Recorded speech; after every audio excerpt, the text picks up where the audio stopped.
ఈ డిండి lift irrigation scheme ఏదైతే ఉందో ఈ డిండి ప్రాంతం నల్గొండలో ఉన్నటువంటి ఆ ప్రాంతంలో కూడా ఫ్లోరోసిస్ ఉంది, ప్రజలు ఇబ్బందులు పడుతున్నారు. ఎన్నో ఏళ్ల నుంచి నీళ్లు లేనటువంటి మాట వాస్తవమే.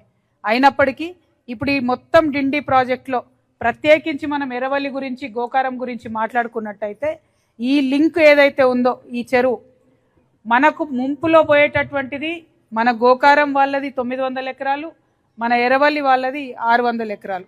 ఈ రెండు కలిపితే ఒక 1500 ఎకరాలు భూమిని ముంచుతూ మరి బండ్ పెద్దగా చేస్తాం, ఎర్రవల్లి చెరువుని పెద్దగా చేస్తాం, గోకారం చెరువుని అని చెప్పి ఒక ప్రపోజల్ పెట్టిండ్రు. అయితే మీరు ఏదైతే ఆలేరు నియోజకవర్గం చెప్పారో నిన్న మొన్న నేను ఆలేరులో ఉన్నాను. ఆలేరులో ఒక ఎగ్జాంపుల్ చెప్తాం మీకు. బస్వాపూర్ అనే రిజర్వాయర్ కడుతున్నారు. ఆ బస్వాపూర్ రిజర్వాయర్లో 5000 ఎకరాల భూమి పోతే 1,80,000 మందికి ఎకరాలకు నీళ్ళు వచ్చింది. అంటే ఆ భూమి ఇచ్చిన రైతులు కూడా మేము 5000 ఎకరాలు ఇస్తే 1,80,000 మందికి లాభం జరుగుతుంది, అన్ని ఎకరాలకు నీళ్ళు పోతున్నాయని వాళ్ళు ఆనందంగా ఇచ్చిండ్రు.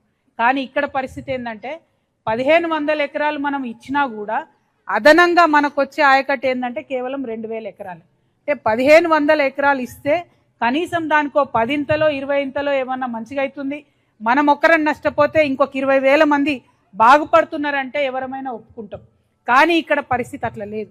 ఇక్కడ భూమి పోయినా, ఈ తండా పోయినా, ఎర్రవల్లి తండా పోయినా కూడా వచ్చేటటువంటి లాభం కేవలం పాక్షికంగా ఉంది, నామమాత్రంగానే ఉన్నది. ఇక్కడ ఇందాక తమ్ముడు మాట్లాడుతూ చెప్పిండు, ఏదైతే గోకారం చెరువు ఉందో ఆ చెరువు ఆల్రెడీ 800 ఎకరాల చెరువు, దాన్నే కొద్దిగా పెద్ద చేసుకొని బండు స్ట్రెంథన్ చేసుకుంటే ఇప్పుడు ఏదైతే ఇస్తామంటున్నారో వాటన్నిటికీ కూడా మా పొలాలన్నిటికీ నీళ్ళు ఇచ్చే ఆస్కారం ఉంది. అది ఉందని పదే 8 ఏళ్ల నుంచి మొత్తుకుంటున్నా, అప్పుడు బీఆర్ఎస్ అయినా ఇప్పుడు కాంగ్రెస్ అయినా కూడా చెవిటోడు మీద శంఖం ముందిరట్టే మన పరిస్థితి అవుతుంది తప్పితే ఎప్పుడు కూడా విన్నటువంటి దాఖలాలు లేవు.